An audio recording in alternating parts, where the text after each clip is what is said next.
Good morning to all of you students. We are going to study about the demerits of the act. उस act के demerits के बारे में बात करेंगे जो ब्रिटिश पार्लियामेंट ने लगाया था। ये जो एक्ट था, this for the first interference by the British parliament in the company affairs. Company के रूल्स रेगुलेशंस पे पहला इंटरफेरेंस था जो ब्रिटिश गवर्नमेंट ने लगाया था, ब्रिटिश पार्लियामेंट ने लगाया था। There was possibilities of improvement in the companies working style. Company के वर्किंग स्टाइल में जो पॉसिबिलिटीज़ थी इम्प्रूवमेंट्स की, उस वो क्या थे? डीमेरिट सरफेस थे। वहीं पे डीमेरिट्स पड़ा। क्या डीमेरिट्स पड़ा? कि जो कंपनी के जो इम्प्रूवमेंट के एक्ट थे, जो इम्प्रूवमेंट हो सकते हैं, जो पॉसिबिलिटीज़ थी, वो ख़त्म हो गई। Governor general and his council often disagreed. अब ये जब गवर्नर जनरल उसकी काउंसिल कभी डिसएग्रीड होती नहीं थी, कभी कभी होती थी, होती ही नहीं थी। It was difficult to take any decision. अब इससे क्या हुआ कि जो कोई डिसीजन लेना था उसमें बहुत ज़्यादा मुश्किलें आने लगी। ये सब देखते हुए पिट्स इंडिया एक्ट लगाया गया। कब? 1784 में। क्या एक्ट का मतलब क्या था इसमें? To remove the shortcomings of regulating act. जो रेगुलेटिंग एक्ट से जो रिजल्ट निकल रहा था उसको ख़त्म करने के लिए, to make the administration of the company in India efficient and responsible, the British prime minister William Pitt pass the Pitt Indian rule या पिट इंडियन एक्ट इन 1784। जो वहाँ के प्राइम मिनिस्टर थे ब्रिटिश के, क्या नाम था उनका? प्राइम मिनिस्टर विलियम पिट। इन्होंने एक एक्ट लगाया जिससे क्या हो कि पूरी तरह से कंपनी इंडिया की हर एक चीज़ पे रिस्पॉन्सिबल हो और एडमिनिस्ट्रेशन क्या हो, बहुत ही बखूबी चलाया जा सके। कैरेक्टरिस्टिक क्या थी इसकी? जो कैरेक्टरिस्टिक थी पिट्स इंडिया एक्ट की, वो क्या थी? The board of control was to guide and control the work of the court of directors and the government of India। इसका क्या काम था? कि गाइड करने का काम था और कंट्रोल करने का काम था। क्या कंट्रोल करने का? जो डायरेक्टर्स और गवर्नमेंट ऑफ इंडिया के वर्क था, कोर्ट जो कोर्ट में वर्क था, वो सब कंट्रोल करने का काम था। मीन्स डायरेक्टर्स क्या काम करते थे, उन सबको कंट्रोल किया जाता था। The board of control was interested with the task to control the affairs of government of India. और क्या काम किया गया उसको? गवर्नमेंट ऑफ इंडिया के जो अफेयर्स थे उसको भी कंट्रोल किया जाता था, आर्मी को कंट्रोल किया जाता था, रेवेन्यू को कंट्रोल किया जाता था। मीन्स इस एक्ट के कारण हर एक चीज़ गवर्नमेंट के कंट्रोल में आ गई। क्या क्या गवर्नमेंट के कंट्रोल में आ गई? Army, police, government officials and judiciary, ये सब कुछ गवर्नमेंट के कंट्रोल में आ गई। Civil service. अब ये सिविल सर्विस का नाम क्यों आया वो पढ़ते हैं। जो वैरन हास्टिंग थे, वैरन हास्टिंग 1786 में उनको क्या कहा गया? Father of civil services. India में पहली बार सिविल सर्विस लाई गई। क्या काम था उनका सिविल सर्विसेज का? यहाँ पे civil services are made by the directors द्वारा सिविल सर्विसेज बनाई गई थी। एक कॉम्पिटिटिव एग्जाम सिस्टम यहाँ पे लागू किया गया था। सिविल सर्विसेज में क्या किया गया? एक कॉम्पिटिटिव एग्जाम सिस्टम लगाया गया। कॉम्पिटिटिव एग्जाम्स होते थे, एग्जाम दे के ही कोई वहाँ पे अधिकारी बन सकता था। उसी समय पे ये इम्पॉर्टेंट था कि इंडिया के कस्टम और कल्चर को सभी लोग जाने। उसी समय पे ये भी इम्पॉर्टेंट था कि इंडिया के कस्टम्स और कल्चर को सभी लोग जाने। इस कारण से fort William college was started in Calcutta में फोर्ट विलियम कॉलेज स्टार्ट किया गया। कब स्टार्ट किया गया? 1801 में। इसी पर्पस को और ज़्यादा बढ़ाने के लिए ईस्ट इंडिया कॉलेज का भी सेटअप किया गया ब्रिटेन में। इसके बाद जुडिशियल ऑर्गेनाइजेशन। जुडिशियल ऑर्गेनाइजेशन में क्या था? The reforms made in judicial organization by Lord Cornwallis were put together and were known as Cornwallis code in 1793। This was the principle of separation of forces. इसमें क्या किया गया? सभी के अलग अलग क्या किया गया? सेपरेशन कर दिया गया, ताकतों का सेपरेशन कर दिया गया। कैसे सेपरेशन किया गया? सेपरेशन करने का जो वे था, all the governments and administrator are based on the certain rules and laws which rulers and the ruled must observe. The British laid the foundation of the new system of dispensing justice by establishing courts in India. The courts pronounced punishment for violating the laws. Initially, the English did not interfere with the prevailing laws in India, and the permitted practice of the ancient laws based on religious scriptures, customs, law related to succession and marriage to run simultaneously. Continuous process में British ने बहुत सारे laws बनाए गए, regulations बनाए गए। अब वो काम एक क्या बनाया गया, उसने कोर्ट बनाया। कोर्ट क्या काम करता था, जुडिशियल सिस्टम में उसने कोर्ट बनाया। तो कोर्ट का वर्क क्या था, कोर्ट का वर्क था जो वायलेटिंग लॉज थे, जो लॉ को वायलेट करते थे, पालन नहीं करते थे, उनको पनिशमेंट देने का काम था। इसमें किसी का इंटरफेरेंस नहीं होता था, ना ही इंग्लिश का होता था, ना ही किसी और का होता था, किसी का भी इंटरफेरेंस नहीं होता था। The Bengal Regulation Act of 1793 bound the court to take decision of the Indian personal and ownership rights according to the provisions confined in it. The regulation accommodated the personal and inheritance laws of Hindus and Muslims and wrote them in clear terms. Thus, the justice based on written laws came into force in India. Similar regulations were adopted in other parts of the British India.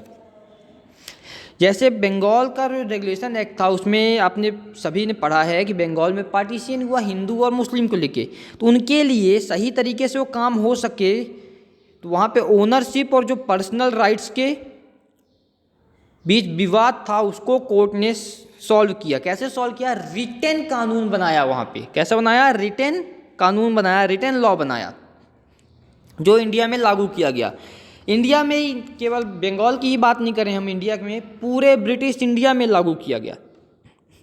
Control over company में किस प्रकार से British government का control आया। British government ने बहुत सारे laws बनाए और कंपनी पे इम्पोज किया। जब पिट्स इंडिया एक्ट आया, पिट्स इंडिया एक्ट का क्या काम था, डुअल रोल को फिर से ब्रिटिश इंडिया में लाना। जब डुअल रोल को फिर से लाया तो ब्रिटिश एम्पायर और कंपनी दोनों ही गवर्नमेंट का एडमिनिस्ट्रेशन वर्क करती थी। डुअल रोल मतलब यहाँ पे क्या था, पिट्स इंडिया एक्ट के बाद डुअल रोल में क्या हो रहा था, ब्रिटिश एम्पायर मतलब ब्रिटिश गवर्नमेंट और कंपनी दोनों ही काम करती थी एडमिनिस्ट्रेटिव वर्क। बट उसके बाद एक चार्टर एक्ट आया जिसके कारण पूरी तरह से ब्रिटिश गवर्नमेंट ने क्या किया, इंडिया में अपना कब्जा जमाया, मीन्स कंपनी का दबदबा खत्म कर दिया। ब्रिटिश इकोनॉमिक पॉलिसीज क्या क्या थी,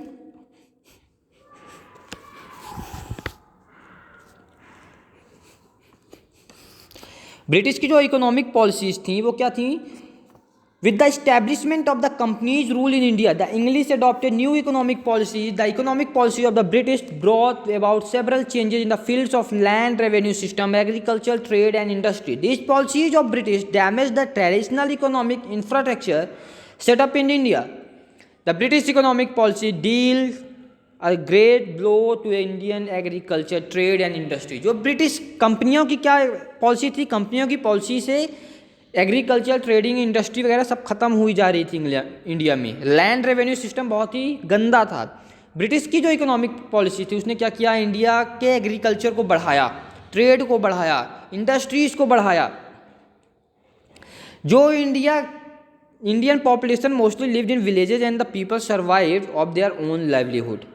इंडिया के लोग क्या थे, ज़्यादातर गांव में रहते थे और खुद तरह के तरीके से ही जीवन को व्यतीत करते थे। पूरी तरह से वो किस पे रिलाइट थे, पूरी तरह से उनका जो बेसिस था वो एग्रीकल्चर था। उन्होंने क्या किया, एग्रीकल्चर्स को थोड़ा सा बढ़ाया। कैसे बढ़ाया, जब फिक्स पार्ट दिया, एक पेड पैसा दिया। किसके पैसा दिया, जो ज़मींदार वगैरह थे वो प्रोडक्शन का एक पैसा दिया करते, फिक्स पार्ट था। उन सभी को रेवेन्यू को बढ़ाया। उन सभी में क्या किया गया, थोड़ा सा छूट दी गई, हैरेस किए गए जो ऑफिशियल्स द्वारा, उन सभी का रेवेन्यू कलेक्ट किया गया। लैंड रेवेन्यू पॉलिसी क्या थी, 1793 में लॉर्ड कॉर्नवालिस जो इंट्रोड्यूस किया था उन्होंने, क्या, permanent settlement in Bengal, Orissa and Bihar to increase the income of the company की इनकम को बढ़ाने के लिए एक परमानेंट सेटलमेंट किया था। ठीक है, क्या सेटलमेंट था, जो जमींदार थे वो अपने लैंड ओनर बना दिया गया था। उनको जो जमींदार थे उनको क्या बना दिया गया था, लैंड ओनर्स बना दिया गया था। ओनरशिप के राइट उनको दे दिया गया था। रोटवारी सिस्टम लगा दिया गया था। रोटवारी सिस्टम मुंबई और चेन्नई में लगाया गया था। इससे क्या था, वो लोग जो लैंड की खुदाई करते थे उनको क्या करना था, टैक्स देना होता था कंपनी को। क्या करना होता था, कंपनी को टैक्स देना होता था। इससे क्या हुआ, जो पीजेंट थे उन्होंने राइट ऑफ लैंड ओनरशिप खत्म हो जाती है, उनकी जो रेवेन्यू पे करते थे वो चीज़ खत्म हो जाती है। This system was a blow as a production slumped and peasant were oppressed by state coffer swelled with revenue. इससे बहुत सारी दिक्कतें आती हैं। तो इस अवध में क्या किया गया, इसके Mahalwari system was introduce, Mahalwari system को इंट्रोड्यूस किया गया। इससे क्या हुआ, जमींदारी सिस्टम को और एडवांस बनाया गया। इससे क्या एडवांस कैसे बनाया गया, इसको टैक्स के रूप में लाया गया। टैक्स के रूप में कैसे आया, और इजी ओनरशिप ऑफ लैंड में जो लोगों की ओनरशिप थी, कॉटेज इंडस्ट्रीज थी, इन सभी के जो ओनरशिप थे उनमें टैक्सेस लगाए गए। जब टैक्सेस लगाए गए तो सभी को टैक्सेस भी देना जरूरी था। इसके बाद जो कुछ समय बीतता है तो क्या वहाँ पे 1813 में चार्टर एक्ट लगाया जाता है। 1813 में क्या लगाया जाता है, चार्टर एक्ट लगाया जाता है। जब चार्टर एक्ट लगाया जाता है, चार्टर एक्ट का मतलब क्या था कि इंग्लैंड का कॉलोनियल मार्केट और फॉरेन एक्सचेंज में बहुत बड़ा रोल हुआ करता था। वो अब क्या हुआ, बहुत ज़्यादा बेनिफिट होता था इंग्लिश को, कैसे, इन मार्केट्स में बेचकर, सामानों को इस मार्केट में बेचकर। तो charter act was introduce and free trade policy was followed. अब ये कंपनी द्वारा चार्टर एक्ट जब लगाया गया था तो इसका मतलब क्या था कि पूरी तरह से ट्रेड पॉलिसी फ्री थी। British goods inter India market paying minimum tax, means जो ब्रिटिश का माल था, जो सामान हुआ करता था वो इंडिया में आता था बहुत ही कम टैक्सेज में, और इंडिया का जो सामान था वो बाहर जाता था बहुत ही हैवी टैक्सेज में। ये लॉ कब तक चला, कभी 1720 इंग्लैंड में बैन कर दिया गया। क्या बैन कर दिया गया, import of Indian clothes. England में इंडियन क्लॉथ्स का इम्पोर्टेशन बंद कर दिया गया, मीन्स इंडिया से इंग्लैंड अब कपड़े नहीं जाते थे। इससे होता क्या है, जो बाहर का सामान है वो बहुत ज़्यादा बिकने लगा, उनका सामान बहुत ज़्यादा बिकने लगा। फिर इन सभी चीज़ों को और इजी बनाने के लिए रेल और ट्रांसपोर्ट सिस्टम लाए गए। सभी चीज़ों को इजी बनाने के लिए क्या लाया गया, रेल और ट्रांसपोर्ट सिस्टम। अब कोई चीज़ कहीं से ले जानी होती थी तो बहुत ही ईजिली रेलवेज के थ्रू ले जाया जा सकता था। टेलीग्राफ चलने लगे, टेलीग्राम लाइन चलने लगी, किसी को इन्फॉर्मेशन देनी होती थी तो टेलीग्राम के थ्रू दी जा सकती थी।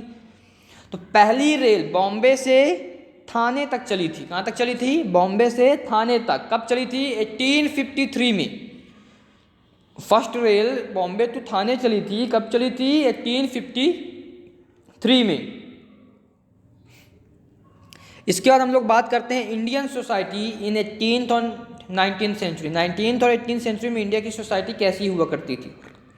This was the period of continuous, ये पीरियड कैसा था, कॉन्टिन्यूस चेंज हो रहा था। कैसा हो रहा था, कॉन्टिन्यूस चेंज हो रहा था। जब कॉन्टिन्यूस बहुत सारे चेंजेज आए, राजा राम मोहन राय ने बहुत सारे सोशल रिफॉर्म्स किए, ईश्वर चंद्र विद्यासागर ने किए, दयानंद सरस्वती ने किया, रामकृष्ण परमहंस ने किया, बहुत सारे चेंजेज है। जिससे क्या हुआ, child marriage, purdah system, widow, pitiful condition of widows, means महिलाओं जो विधवा हुआ करती थी उनकी कंडीशन पे सुधार आए, चाइल्ड मैरिज रोकी गई, इलिटरेसी को ख़त्म किया गया। इनसे इकोनॉमिक प्रॉब्लम्स क्या हुई, पेरेंट्स को जो अपने बच्चे, मतलब जो पेरेंट्स बहुत ज़्यादा गरीब हुआ करते थे वो अपने बच्चों को बेच देते थे, वो चीज़ें ख़त्म की गई। इसके बाद इंडिया में एजुकेशन सिस्टम लाया गया। इंडिया में क्या लाया गया, एजुकेशन सिस्टम। एजुकेशन सिस्टम में क्या था, रिलीजियस बुक पढ़ाई जाती थी, लेटर राइटिंग बताई जाती थी, मैथमेटिक्स बताई जाती थी। ये था primary stages of education system. ये क्या था, primary stages of education system. Higher education system में क्या क्या था, ग्रामर लैंग्वेज दी जाती थी, लैंग्वेज और लिटरेचर बताई जाती थी, रिलीजियस टीचर था, डिबेट, लॉज, मेडिसिन, एस्ट्रोलॉजी, ये सारी चीज़ें बताई जाती थी।